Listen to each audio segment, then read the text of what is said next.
Development in the Republic of South Africa. I'm joined by my colleague, Minister Ibrahim Patel, for the Department of Trade, Industry and Competition. We are also supported by our Directors General, Mr. Lindoku Mkhumane for the Department for Small Business Development, and Ms. Malebu Mabije Thompson, Acting Director General for the Department of Trade, Industry and Competition. This briefing is to update the nation on the interventions that we have been working on as the joint departments to support businesses that have been affected by the riots in the country, but also to prepare for the recovery of the country. Further details will be provided by my colleague, Minister Ibrahim Patel, who's going to present on both our behalves, and will take the questions from there on. Minister Patel.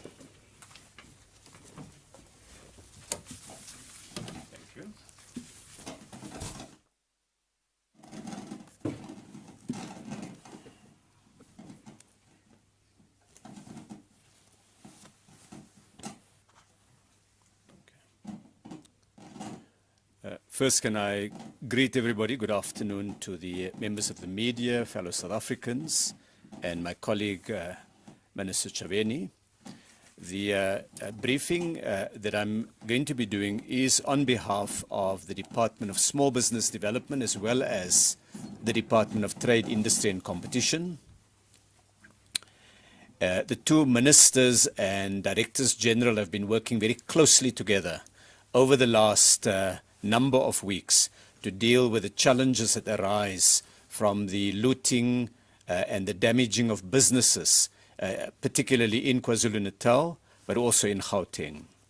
The briefing will cover both the actions that we've taken to date, as well as the steps that we are taking from here.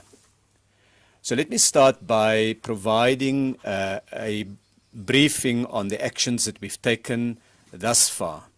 During the first week of the violence and looting, we provided support as government departments to companies that were under attack and companies whose supply chains were disrupted.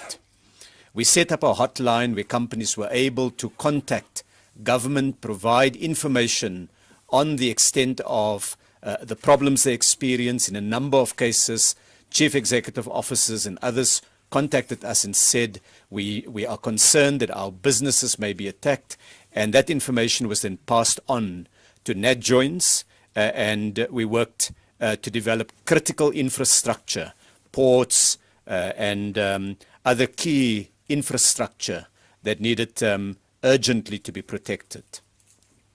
The second thing that we did was to do a survey, to talk to businesses and do a survey to get the extent of the economic damage and disruption.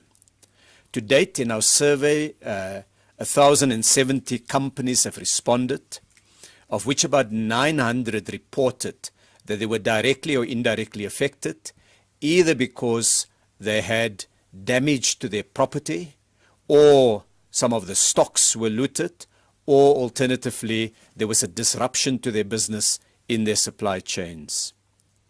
The preliminary estimates of the damages indicate that it's significant, in excess of 5 billion rand of these surveyed companies in loss of assets, and a significant sum in loss of business.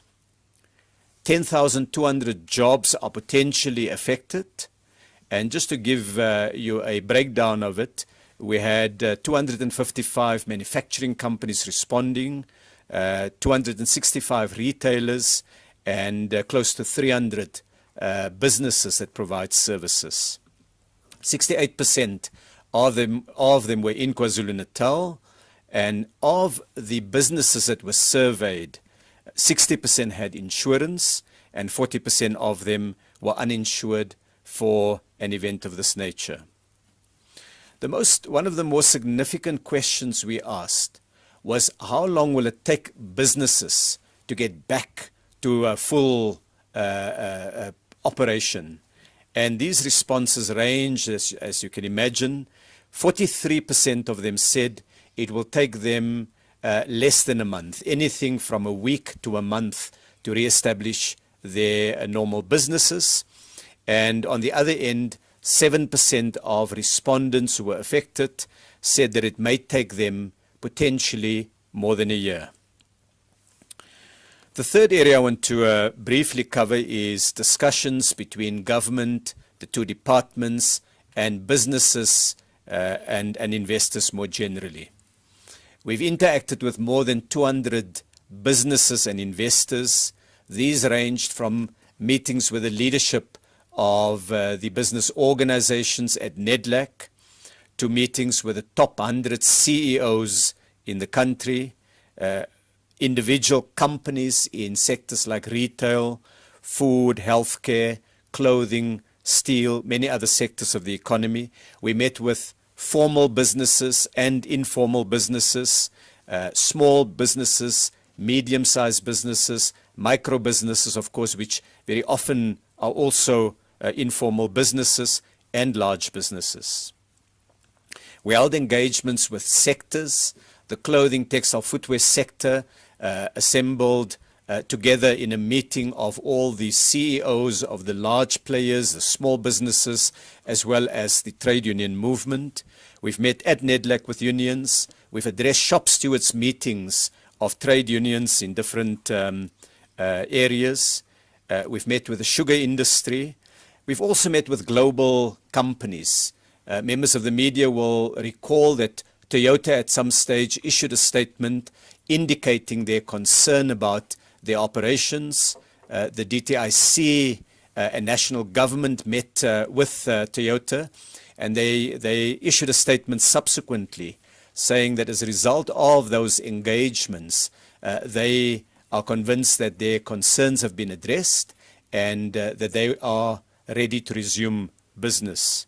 We've met with global businesses, for example, the global leadership of the Ford Motor Company, engaged with foreign government representatives, with other sectors like the global business services sector, and with organizations, business organizations, BUSA, the Consumer Goods Council, the National Clothing Retail Federation, and others. In addition to that, at the NEDLAC discussion, we also had representatives there of community organizations and, of course, the leadership of the major trade union federations. And the purpose of all those engagements was to ensure that we are able to send a message around the security of businesses and their infrastructure, that we can coordinate the actions we're going to take to get the economy back on track. We looked at a range of common measures that can be done. Businesses identified things that they were doing at community level, training of workers who are laid off during the current period, and how to restore as rapidly as possible the key economic arteries like the N3 that had been closed for a period. In addition to that, there were also discussions with other spheres of government, the government of KwaZulu-Natal and of Gauteng province, as well as a number of municipalities. We conducted a number of site visits. More than 50 site visits were conducted. And as we came in now, Minister Chaveni said to me that members of the media has already posed questions. And one of the questions that was posed was, where did the ministers go?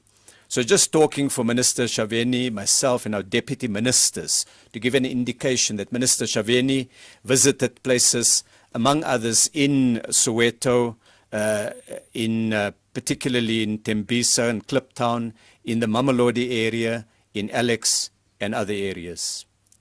I visited Isitebe in KwaZulu-Natal, meeting with workers and business persons in the clothing industry, at an electrical establishment, and at retail places. We also visited Mandini, the shopping mall with more than 30 affected shops.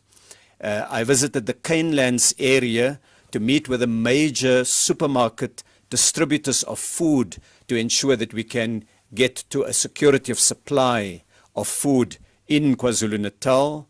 I also met in Pinetown with the two largest pharmaceutical and medicine depots or distribution centers, so that we can enable the supply line on basic health to be maintained. We met, among others, with two large factories in the Pinetown area. One is a major packaging company, and the other one is an electrical construction company. The Mamelodi Mall and the N3 trucking station and weighbridge. But deputy ministers have also been to Madadeni, Eshawi, Ezakeni, Emadadeni, eThekwini, Ugu, and Harigwala. And we use those meetings and those engagements with local government, with workers and businesses to form an opinion on the extent of the damage, but also what would be the most appropriate ways of supporting the recovery of businesses. And I'll talk to that in a moment. Some of this were complemented by officials of government departments going out, and we had one engineer that has done a preliminary survey of a number of businesses in KwaZulu-Natal.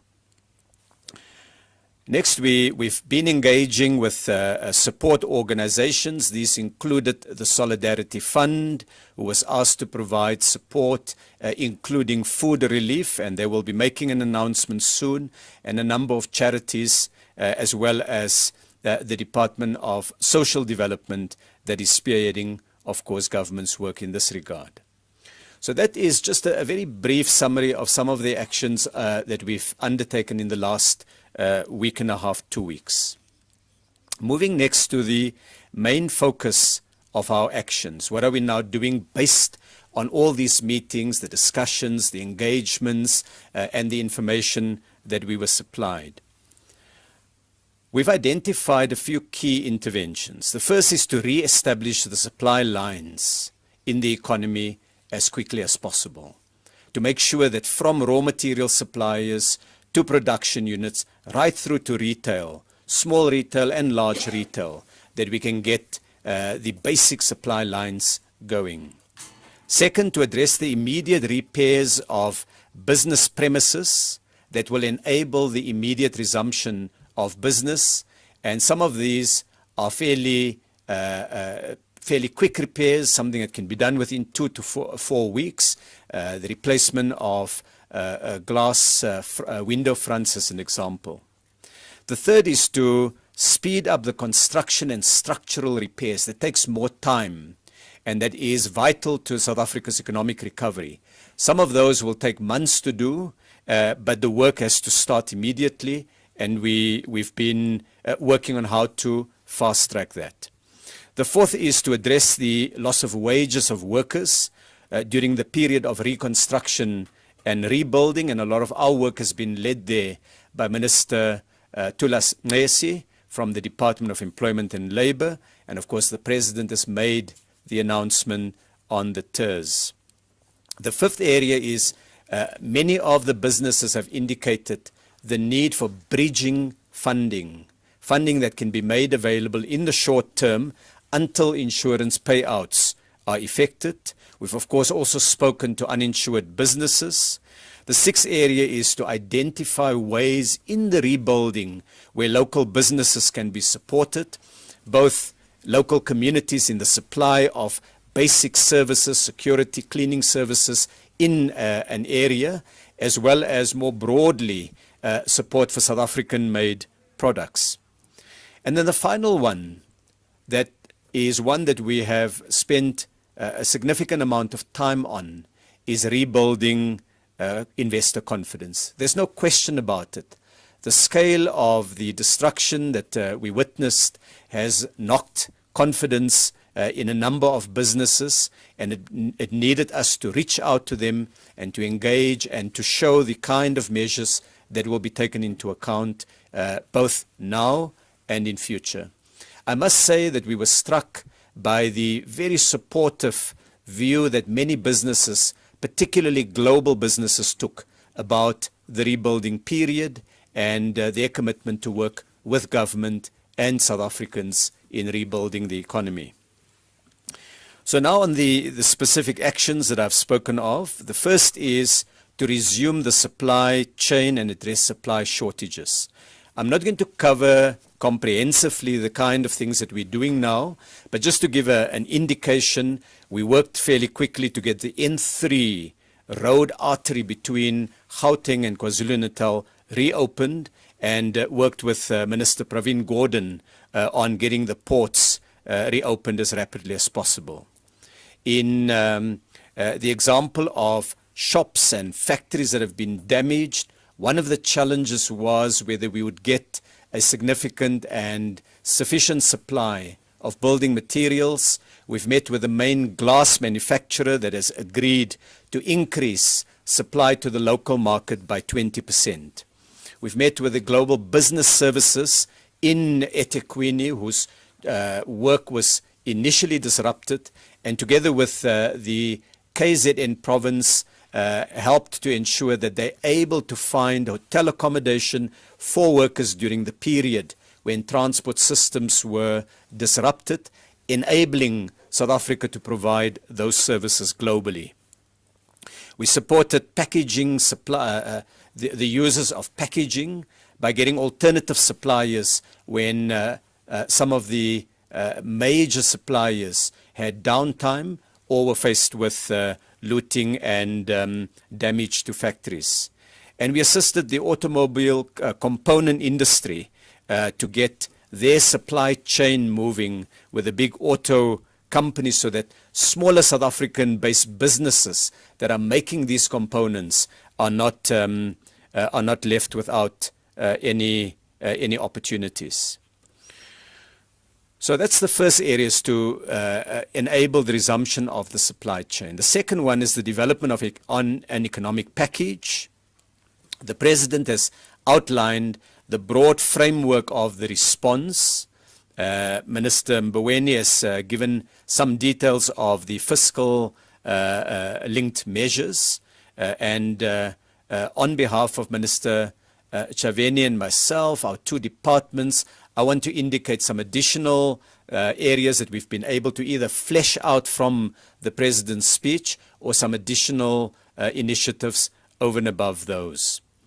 So a package has been put together now where the Department of Trade, Industry and Competition and the Department of Small Business Development has reprioritized 1 billion rand of funding from other programs that will be shifted now to this response fund. This has been supplemented by 1.3 billion rand that National Treasury will make available. The Industrial Development Corporation has earmarked 1.4 billion rand from reprioritized funds that they now will bring to this effort. And the NEF, the National Empowerment Fund, will put in 200 million rand, which makes available 3.9 billion rand. We expect this to be increasing further above 4 billion rand with support from other entities that we are engaging in. And this funding will be used for a number of things. First, bridging funding. Support immediately to businesses so that they can get back into full operations while they await either longer-term funding possibilities or alternatively insurance money. Secondly, and where necessary, based on a business case, these fundings may supplement what SASRIA is doing. Third, they may include grants where warranted. Fourth, they were also a source of working capital for raw material replacement and stock replenishment. They can be used in some cases for equipment purchases and for small-scale repairs.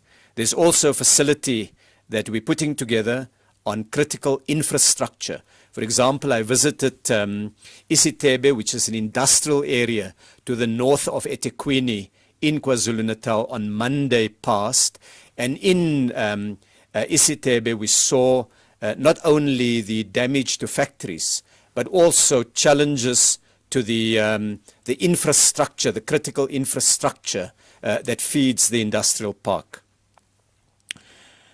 There will be, we'll work with businesses that are able to secure this resources to improve the development impact wherever possible, to use as much local labor so that we put liquidity into the local economy, and to avoid a double dipping where a company can make a claim for damages from different funds that will exceed the total amount of damage that they sustained.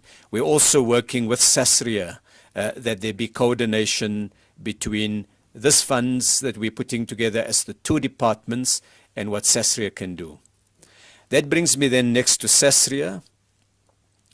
Our teams have been meeting with SASRIA to discuss how we can fast track the insurance claims. They have sent a number of assessors out to meet with businesses. They're now waiting in many cases for the businesses to finalize their formal insurance claims, and then there would be every effort made by SASRIA to prioritize payment, particularly for companies that are immediately able to restore productive capacity. So we want the economic benefit of that insurance cover to manifest itself as rapidly as possible. There will also be, SASRIA is also looking at what support it can provide through state backing to uninsured businesses, and all of those discussions are now well underway. And as SASRIA is able to get the full extent of all the claims in place, they'd be able to pursue that further. The fifth area are in competition measures. Within a few days of the extent of the damage and looting manifesting itself, we published a set of exemptions in which I gazetted under Section 10 of the Competition Act, provisions that would enable businesses to coordinate and collaborate in essential goods, in food, in healthcare, in cleaning materials, from the raw material suppliers right through to the final retailers, that they can enable as much coordination to ensure that food reaches communities and healthcare facilities are kept running. There are other sectors that may also be approaching us in due course. The next area that I want to briefly talk about is the departments here today, DTIC and Small Business Development have set up a single recovery operations center. It will be run by the two departments together. We already have an email address, recovery@thedtic.gov.za. It will be on the website, and brp@cifa.org.za, and a call-free number. And these will be highlighted on our websites and publicized as widely as possible. Inside the DTIC, we're asking Invest South Africa, which is an agency that operates within the department, to reorganize its work and prioritize the recovery of businesses that have been affected in KZN, in Gauteng, but also the wider multiplier impact that this has had in other provinces. The special office or recovery center that we've set up will assist to get businesses to obtain permits for construction and other work, to get regulatory approvals, to fast-track critical health and input goods that are at ports of entry, to secure alternative domestic suppliers where businesses in KZN and Gauteng have been damaged, and to bring technical expertise to bear. For example, we're going to work now through this office to get teams of engineers that can go out and do assessments, quantity surveyors, so that businesses have some support in determining the extent of the damage that have been suffered. The next or seventh area that I want to cover briefly is we are working now with the private sector to see how we can unlock more private sector resources. This will take the form of coordination, partnership. Some of it will be in in financial support. Others will be in support in kind. And the bigger announcement on this will be made as soon as we've completed those discussions. But to just illustrate with a few examples the kind of things that have already been agreed. In the case of Old Mutual, they have a competition fund that has been agreed a few years ago when Old Mutual brought all their operations back to South Africa. And that is for business support. And they've agreed that they will be looking at making 50 million rand available from that fund to support businesses that have been affected, obviously subject to getting all the necessary governance approvals in place. We give another example. I visited a clothing factory that was badly damaged in KwaZulu-Natal on Monday. And at that factory, it was evident that they needed to move very quickly. One building that they occupied was completely burnt. The other building was capable with relatively small costs to get up and running. So the Foschini Group agreed that they will make machines available from one of the other factories in eThekwini, spare machinery that can be moved quickly. One major food producer or fast food outlet agreed that they will try to keep as much of their contract with this company in spite of the fact that some of the deadlines may be affected. And others have said that they can also assist that company. Now, these are all ways in which concretely support can be generated. Another and final example on this one is the Tirisano Fund that was agreed to with the big construction companies some years ago as part of the settlement of the dispute around the 2010 World Cup stadia, has agreed that they will make available some resources for enterprise development where small construction companies come in and try to support businesses with rebuilding. They will support some rebuilding of social infrastructure, schools that have been damaged during the looting and violence in particularly parts of KZN. And finally, they'll make available technical expertise and capacity in the form of engineering and other services that may be required to get businesses running again. The eighth area is export promotion. We will be asking all our foreign economic representatives at different embassies to be focusing on opportunities for those businesses that are rebuilding. There is a large expo that will be held in Dubai, and we will do a separate press briefing on it.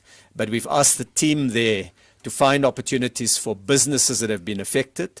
And we're looking now at an investment and trade virtual roadshow. Elements of this has already been rolled out. Now, I've given these 8 areas on behalf of Minister Shaveni and myself. We are, of course, still looking for additional ways in which we can generate the resources to support, to build, and to strengthen those businesses whose basic operations have been disrupted.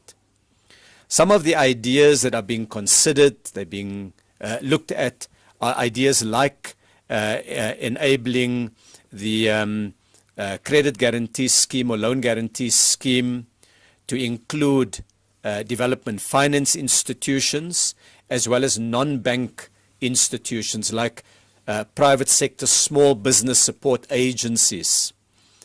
They may include a discussion about the prospects of tax provisions like the Section 12I tax provision that would enable businesses to have equipment and buildings constructed and procured for the expansion of their businesses, so that we not only will seek to get businesses back to where they were, but where possible, see if there are opportunities to expand. And third is the business survival funding mechanism that was mentioned by the President, by President Ramaphosa, as a key initiative, and the Department of Small Business Development has been looking at the kind of instruments that would enable the recovery of as many small businesses, micro businesses. Those, of course, would include formal and informal. We've been looking at the DTIC at support across that value chain from small to medium to large, so that we get South Africa working again.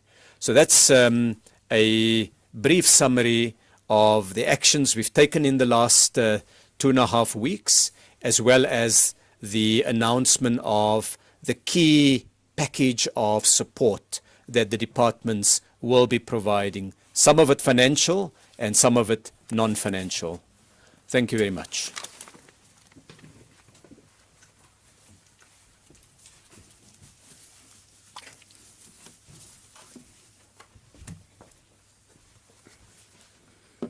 Thank you to Minister Patel. We have questions that have already been sent to us, and I will not deal with the questions that have already been answered. I'll only concentrate on the questions that have not been answered. Those that have been covered in the address by Minister Patel, we are going to skip them. There are several questions that are talking about the ports and logistics in KZN that were hit by riots and cyber attack on Transnet, whether the vessels and the force majeure that has been announced by Transnet.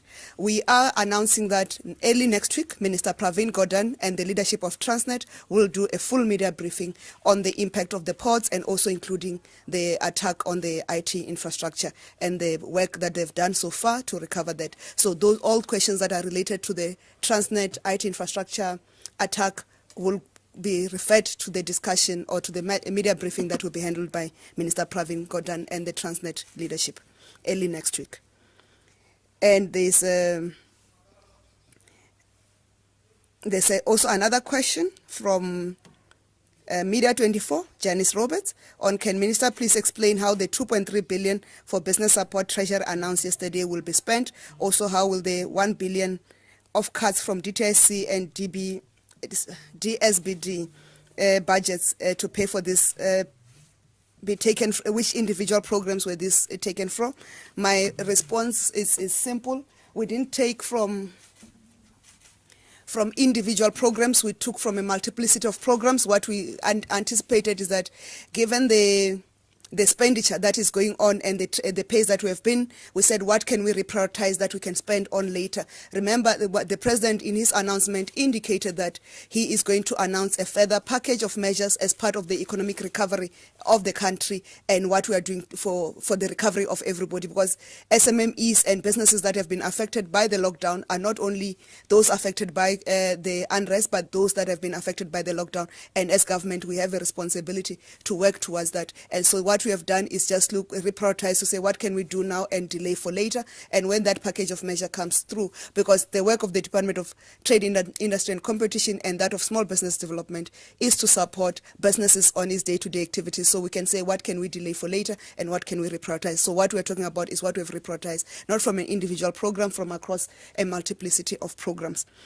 And then there is a question of whether the survey that of companies which Minister Patel is referring to will be made available. Yes, it will be made available as soon as it is completed. And the other question, I'm dealing with the ones that I can address immediately, and then I'll deal with those that Minister Patel and the DGs will have to respond to. And then the other question from Bongani Masuku from CTV is, what will the relief fund be like for affected businesses? The figure has been mentioned by Minister Patel. I'll invite the DG of Small Business to respond to that question of what will be the relief fund be like of affected businesses. And also the next question from Bongani Masuku of CTV is, would affected foreign-owned SMEs qualify for relief? I'll also refer that to the DG, acting DG of Trade, Industry and Competition to respond to that. They are the ones that regulate the participation of foreign-owned businesses in the country, even SMEs. And that there's also another question of several business owners had outlets in multiple business premises affected by looting and arson. Is it a portion of relief per business name or per affected store. The two DGs will decide which one will handle that question. And the places where Minister Patel has been mentioned. We heard there's a claim that he's missing in action. He has not been missing in action. He has been really focused on the work at hand, and you do not know how much, almost for a full week between ourselves, Minister Patel and Minister Godan, Minister Didiza, Minister Kubai. We had not slept for that, literally for that full week. We were not sleeping because the communication was going on even at 2 a.m., at 3 a.m.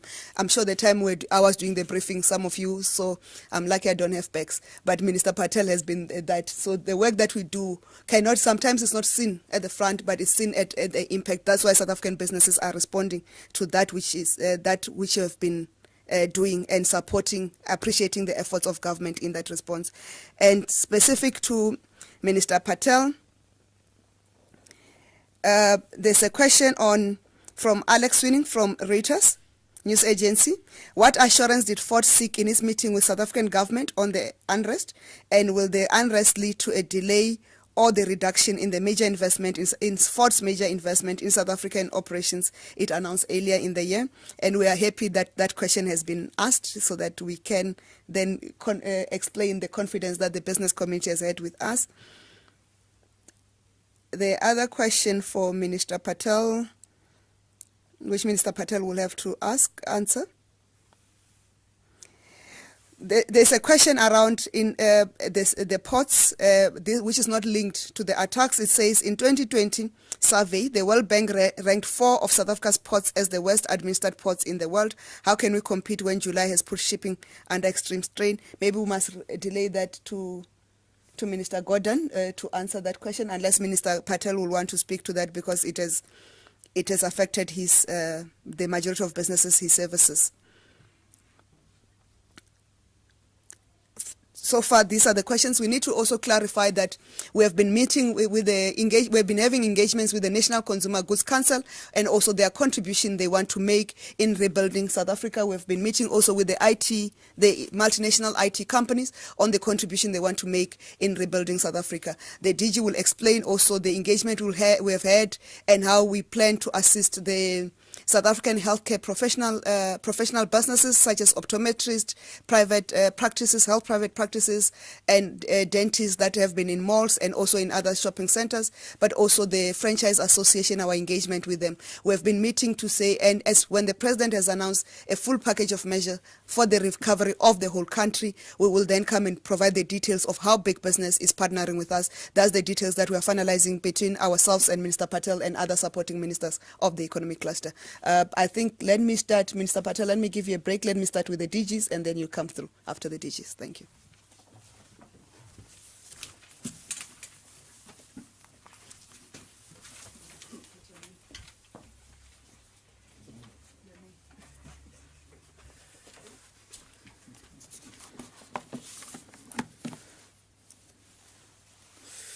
Thank you, Ministers. My name is Lindo Mkhumane. I'm the DG, Department of Small Business Development. There are a few questions that I'm going to respond to, and my colleague Malebo will also respond to some of the questions.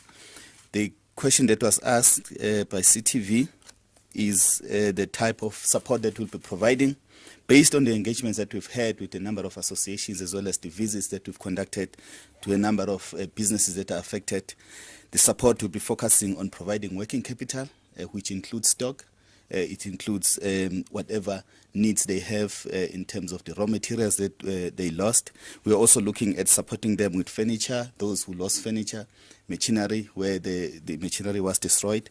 We're also looking at providing a non-financial support, which I think is very critical, because we cannot just give people whatever they need, but you don't provide them with support that they need to recover from this devastation.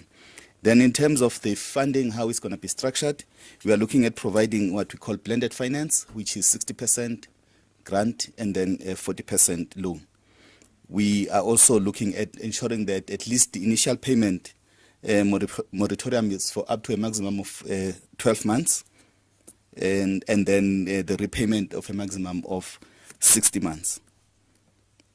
Then in terms of the pre-investment support, our Small Enterprise Development Agency, which is SEDA, they'll be providing that, assisting these businesses to package their applications. Also, we'll also be providing post-investment support to make sure that these businesses are supported to be able to sustain themselves. We try to make the requirements very, very simple, but we have to make sure that we are also still compliant with SARS. We are engaging with SARS. We want to make sure that we also have businesses that are formalized, because we cannot support people who don't want to be known, because we have to account at the end of the day, because we're utilizing taxpayers' money. Then, on the issue of multiple site businesses, because of the limitations in terms of funding, we will prioritize supporting businesses. We start by supporting one enterprise per application, and then if we do get additional funding from National Treasury, we'll be able to expand this funding and support more business, because we need to spread the resources that we have as much as possible. As Minister said, we did have engagements with national healthcare professionals, and we had engagements with the Franchising Association of South Africa, and they did indicate to us the type of support that they require. And we, this time around, because most of the time we have not been in a position to support such institutions, but we'll be supporting them, providing them with support. The guys from the IT, in particular, they've provided commitments. We met with HP, Cisco, and other IT companies, and they are packaging the support that they're providing to us. So we are finalizing some agreements, and that will be announced in the next few weeks. Thank you, Mr.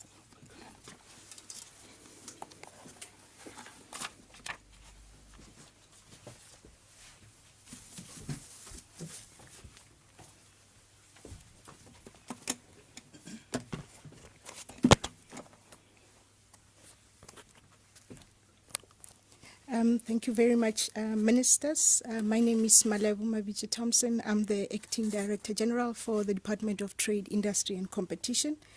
And I'll just add to what my colleague has already outlined as what the support would look like. I think as Minister Patel had indicated, that our primary objective is to make sure that we get people back at work, we get companies back at work. And now we also are looking at how do we do that, prioritizing other areas that we are working on, including through master plans and various other programs of government. We're talking there about localization. Can we make the recovery based on localization and local production, local procurement of goods that are produced in South Africa? Can we ensure that through this support, there's a big multiplier effect beyond just the work that each company is going to do? So those are some of the issues we will be working with our partners in the industry to make sure that as we are working on this package and we are rolling out the package, we achieve some of those objectives that in the most instances we agree on with our partners in the industry. Minister has already outlined some of the broad issues around the support. I'll just focus on the critical infrastructure recovery program, and on this one we will be partnering with enterprises that may have lost their critical infrastructure, ensuring that buildings, big infrastructure of that nature is also catered for in the support. At the moment we are capping it at a 50% grant, and of course that grant will be allocated based on the needs of the enterprises and the meeting of the minds in terms of the national objectives that I've already alluded to. There was a question about which type of enterprises we will support. We will support all enterprises based on the availability of funds, as long as those enterprises are observant of the rules, including the laws in their particular sector, and also any other sectoral regulation they need to be observing. Thank you, Ministers.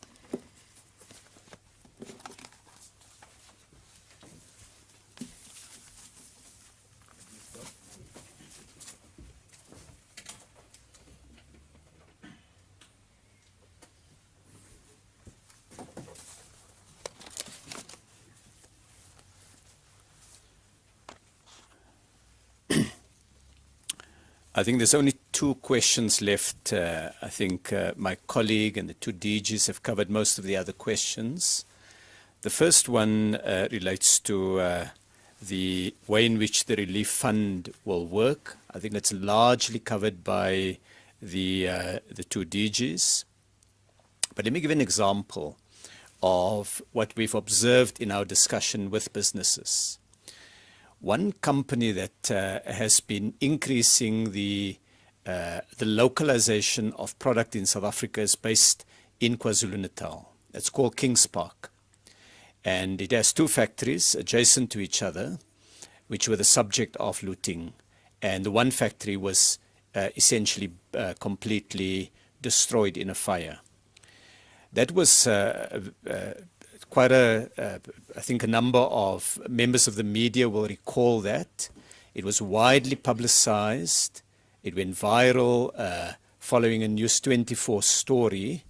And the owners of the business indicated that they see no other way out but to close that factory. It would have meant more than 600 jobs lost to one of the poorest communities in the country.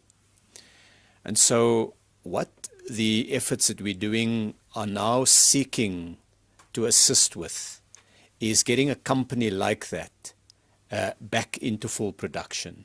So we met with the management and the owners, and they indicate that they believe that they can restart their business.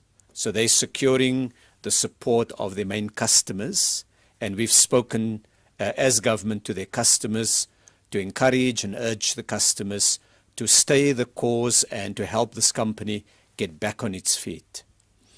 We've spoken to the local municipality to engage in discussions between the owners of businesses in that area of Isitebe and the local community. And the mayor of Isitebe, Mayor Mdlatlose, has now initiated an imbizo in the area where he has engaged community members and businesses to create conditions where communities support and protect the businesses because they are a critical source of job creation and economic opportunity. We've spoken now to Itala, who is the operator of the industrial district. They own many of the buildings, 70% of the buildings, and they've worked immediately to identify alternative premises that this company can use. And we've asked an engineer to go in there and assist to see how much work it requires to make fit for purpose one of the alternative buildings for this firm. And finally, and this is where the fund comes in, this company has now been visited by an insurance assessor on behalf of Sasria, and the assessor has done the initial assessment, and the company now needs to submit its insurance claim.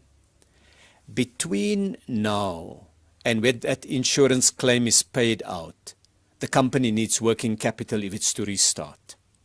Now we can do one of two things. We can either say, well, they are covered, government is supporting the efforts at Sasria and leave it at that. Or we can look at the possibility of providing some kind of working capital to the company that would enable it to begin its operations, to begin to earn money, to employ people so that wages get pumped into the local community pending the conclusion of its insurance claim. So this is one of the kind of ways in which the facilities that small business development and the DTIC are beginning to build can assist companies.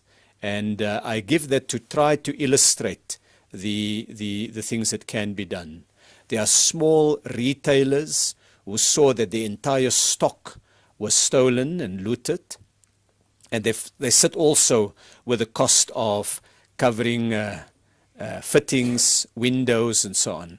And there again, the fund can assist if they are insured with the appropriate bridging funds, and if they're not insured with some kind of support to the company. The detail of that we're looking at now as we go through the survey that indicates the extent of the damage that has been created and what businesses themselves say they need. I want to emphasize that a lot of the support will be non-financial. One very large company that got burnt, I asked one of the managers, it's a global company, I asked, what would it take for your global business, for your headquarters, to decide to reinvest here in South Africa? And they gave me feedback, and the feedback was not in the short-term finance because they have insurance cover. It's fundamentally about working with them to ensure that their large customers will come back to them as soon as they have rebuilt the factory. So it's that kind of quite significant but non-financial support that enterprise looked at.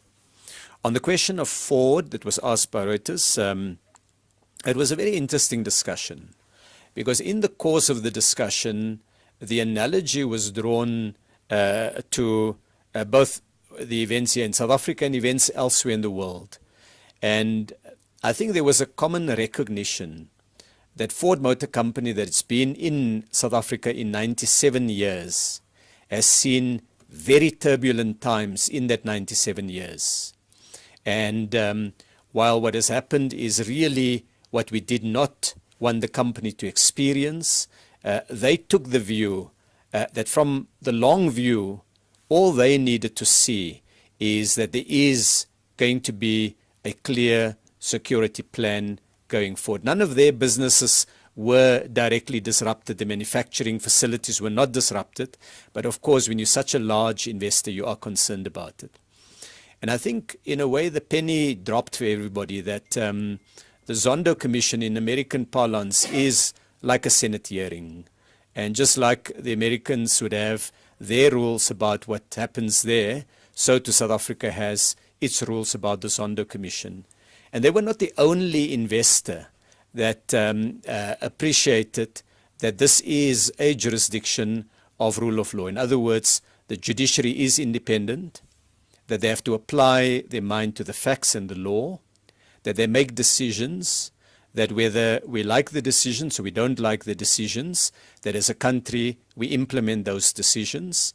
And that for them was a very significant signal that South Africa follows a path of rule of law. They had committed to the investment of 16 billion rand.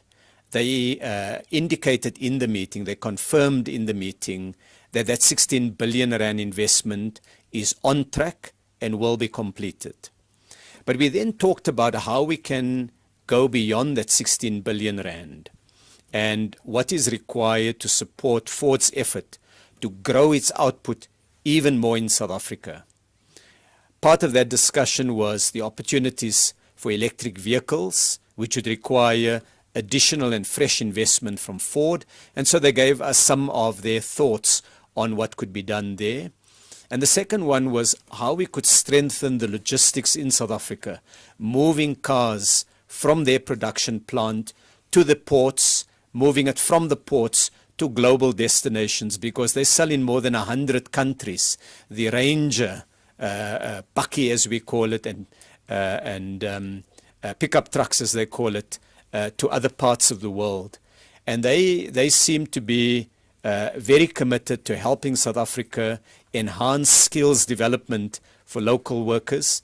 And so we left there with the president of Ford's global businesses giving us a strong thumbs up as a country that Ford is committed to, and an undertaking that she, and it's something we're looking for, that she will visit South Africa as soon as travel conditions permit to discuss how we can expand the business even beyond the announcements that were made. Now, I say that because not to underplay the threat of the actions to business confidence and to our traction as a source for investment, because it is damaging when businesses are burnt, when supply chains are disrupted, when stocks are looted. It destroys local jobs. It destroys jobs of communities, of young people, of women, and there's no question about that. It destroys economic value. Our GDP is lower. Our tax take is lower. The wages that are earned by communities that are used to buy bread is more limited. But it makes the point also that given what the world has seen, that South Africans are standing together to rebuild, that we have many positive comments. I want to just do a particular example. One of the largest retailers in the world, Walmart, bought the Massmart operations in South Africa. And we all recall seeing the videos of their big distribution center damaged in KZN. And the CEO of the Massmart business has advised us as government that Massmart and Walmart will back us and support us in the rebuilding effort. He's written a letter to all of the employees saying we're here to stay and we are going to in fact grow our business stronger and better at the end of this. So it's working with businesses, not downplaying the serious damage that this has done, but at the same time recognizing we must change the course from here and we must do something different. Finally, I should say that there was, my colleague referred to this thing about our ministers present or missing in action. Much of what we do, of course, are working visits, going into areas to meet with businesses and others. And I should just indicate, because I know many members of the media have worked closely with Sidwell Medupi, who is the spokesperson in the Department of Trade, Industry and Competition, that during this 3-week period, Sidwell has been ill with COVID, and he is in hospital. And in behalf of the department, and I'm sure the members of the media are present would want to associate themselves with it, we wish him a strong and full recovery, as well as all the other South Africans who are affected by the virus. That battle is not yet over, and we would like all of our citizens, all South Africans, to take every effort to stay safe. Thank you very much.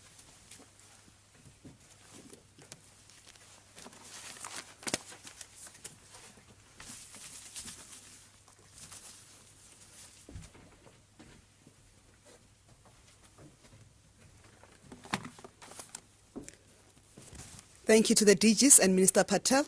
Are there questions in the House before I go back to the online questions? I'm not seeing any hand in the House, so I'll go back to the online questions and I'll deal with the last 3 questions that we have received online.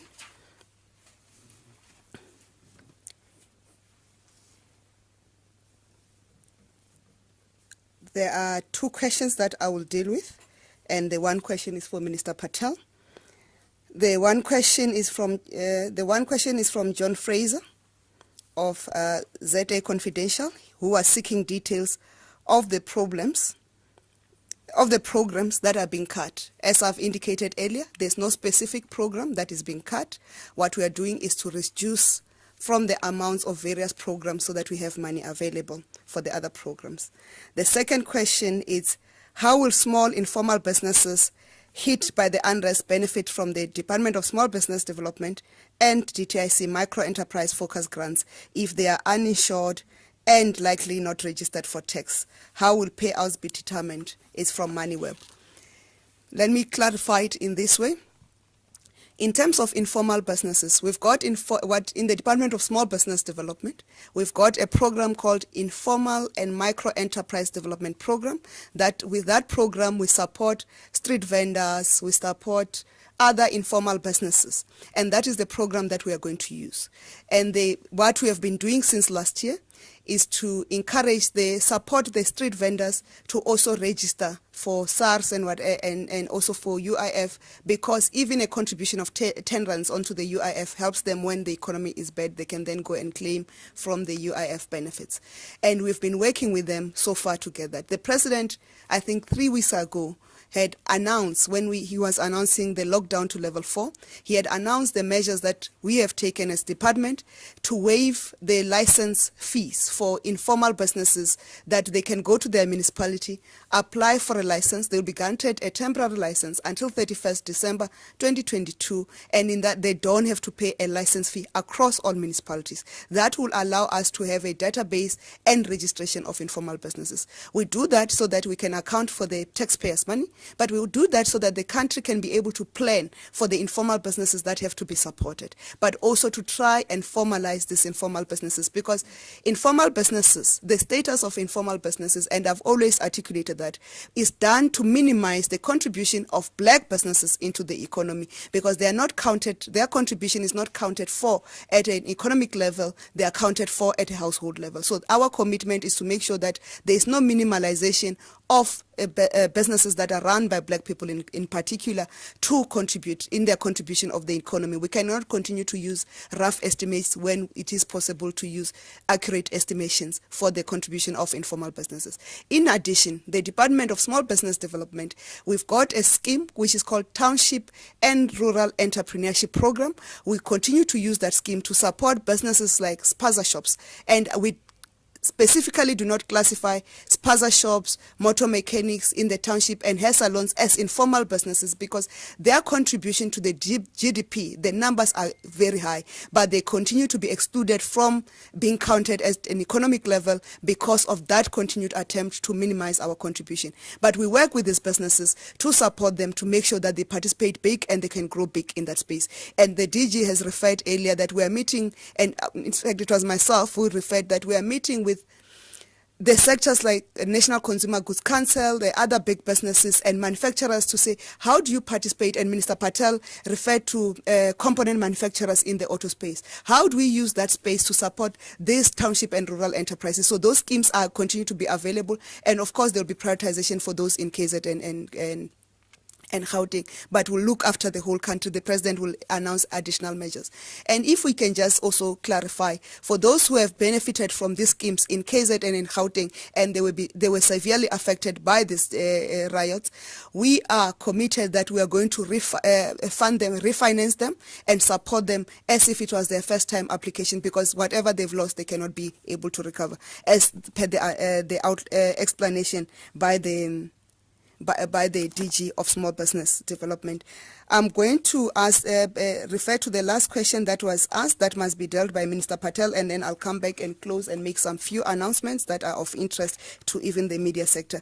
The last question, Minister Patel, is to you, is from Sophie Mukwena of the SABC International News. The developed North is also trying to revive its economy, and member countries are inward looking. Gone are the days of begging bowls. As a continent, how can we use our buying power to negotiate better deals? I think it requires you to explain our work on the African Continental Free Trade Area. Thank you.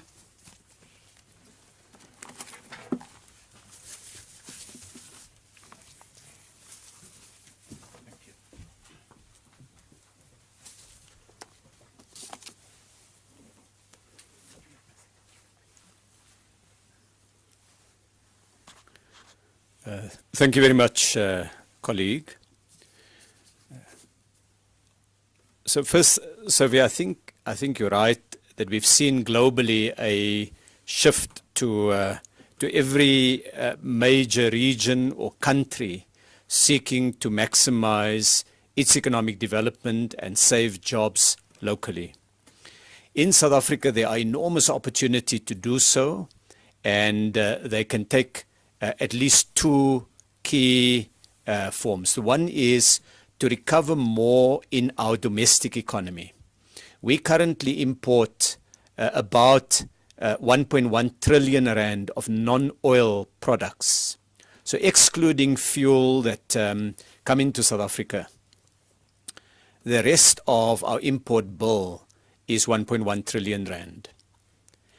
And within that, you have every kind of product. Some of these products we would be obliged to import because either we just don't have the economies of scale, or we don't have the technology, or alternatively there are other impediments to manufacturing. But much of this product can be made locally, competitively. And this mask that I'm wearing today is a very good example of it. In March last year, when the pandemic was declared, when everybody rushed to chemists and shops to buy masks, doctors and nurses and healthcare professionals who use the N95 mask found that there was a shortage. We tried to buy masks elsewhere in the world, and we could not. We had a severe shortage for a period of masks, and we had to pay an enormous premium for that mask. At the time in March, we could make about 6 million of the health care standard masks, the ones used by healthcare workers. By working with local businesses, we were able to increase that amount, where today about 17 million masks, N95 masks, can be made here in South Africa. That's the productive capacity that we have. When we started, on a price point, we were not competitive with the global players. As the volumes rose in South Africa, as more and more hospitals and shops and pharmacies and so on shifted to local suppliers, the unit cost of masks came down, and we now have a strong and competitive mask industry. We did the same with sanitizers, and we've exported to the rest of Africa more than 10 billion rands worth of these products, having built that economy already here in South Africa. And so I can give other examples of these: surgical gowns, ventilators that are used in hospitals now to treat COVID patients, that were then designed and manufactured in South Africa and used by South Africans.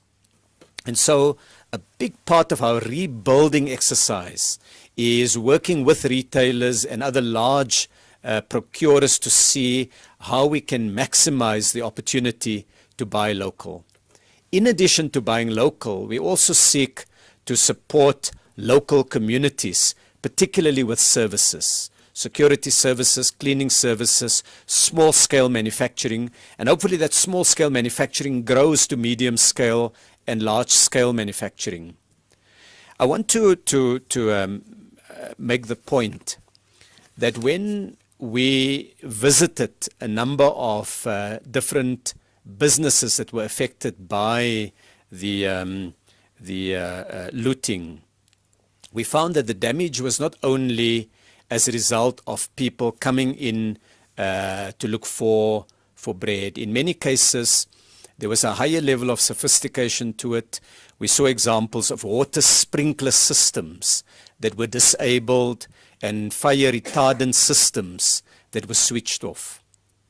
And so those who planned really to subvert the democracy with this effort relied on large numbers of people who are in many cases unemployed and hungry. And if we are to change the conditions so that those who subvert democracy cannot find broader purchase, cannot find broader support, then it must be through more jobs and more local economic development. And for that reason, it's really a strong part of our rebuilding effort to remove conditions that can create instability. And that's a common effort that we're undertaking. Minister Shaveni has been a very, very strong proponent and has put forward a number of different examples, and many of them are already becoming quite successful. An effort by her department and my department has seen retailers stocking up with locally made goods.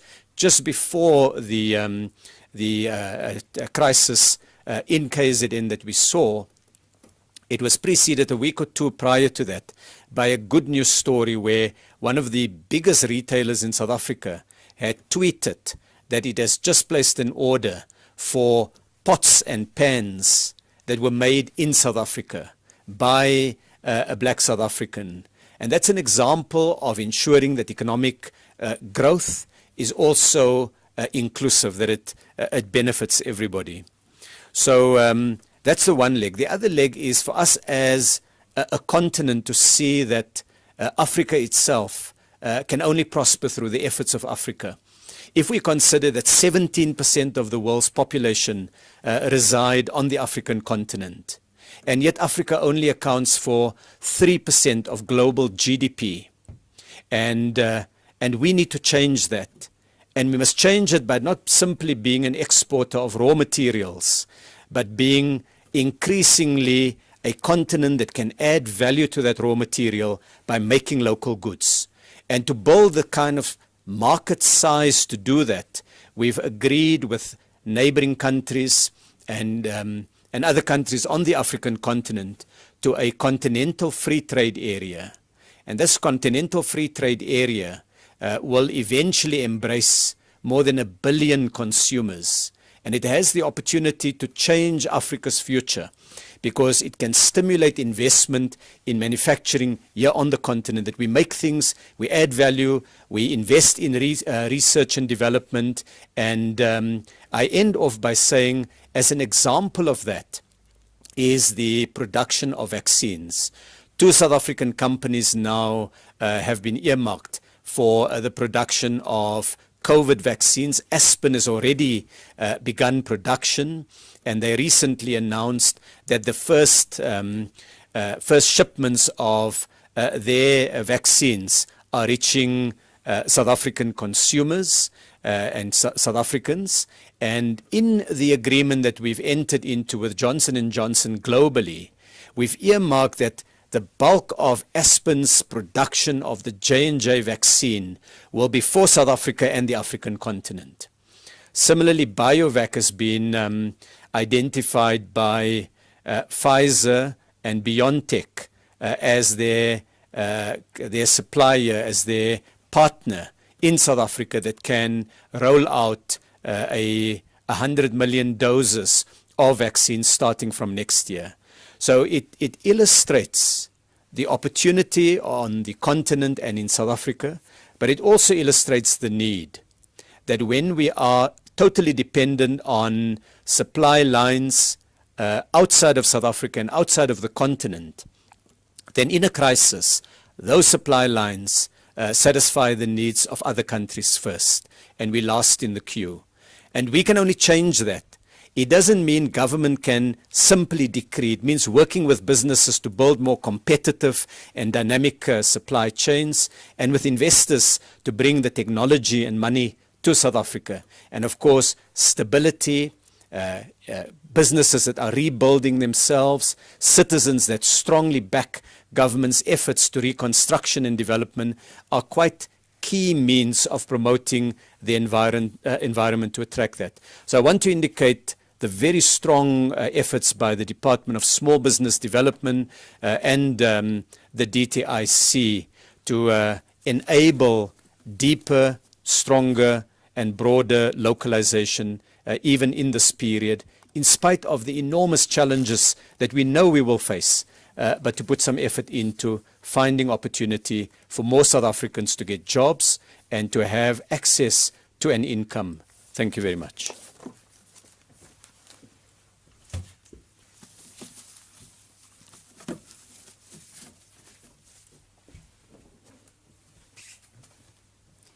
Ladies and gentlemen, this brings us to the end of the media briefing. I'd like to just communicate that the President will, in the in the near future, is going to announce a package of measures that is supporting the economic recovery and the adjustment that are going to be made on the economic recovery plan of the country as we respond to both the lockdown and also to the riots. And those details will be provided by the President and will be available ourselves to then brief further. But in addition to yourself and the success or the pace of our vaccination program, from Monday, members of the Fourth Estate, the media, those who are not part of the 60s, part of the 50s, and part of the national group, the 35 to 49, and those who are still in the AMA 2000 group, we're still waiting. We are going to start your vaccination with the Department of Health on Monday, and the details will be provided to you through SANEF and the SANEF. SANEF and the GCIS, and what we are indicating the requirement will be your press code number that you need to provide for that, but majority of you through the work of the GCIS and SANEF has already been uploaded on the system for your vaccination. So Monday, it's our day. Minister Kubai is vaccinating today with the tourism sector. Maybe I must join the media fraternity and vaccinate with you. Have a lovely day, lovely evening further. Thank you. And then tomorrow there is a briefing by the Department of Cooperative Governance and Traditional Affairs on the local government elections and the impact thereof, and given that the IEC have gone to court to apply for the postponement of the local government elections. We look forward to see you next time, and tune in for the briefings from the Government of South Africa through this platform that is supported by the Government Communications and Information System. Good evening.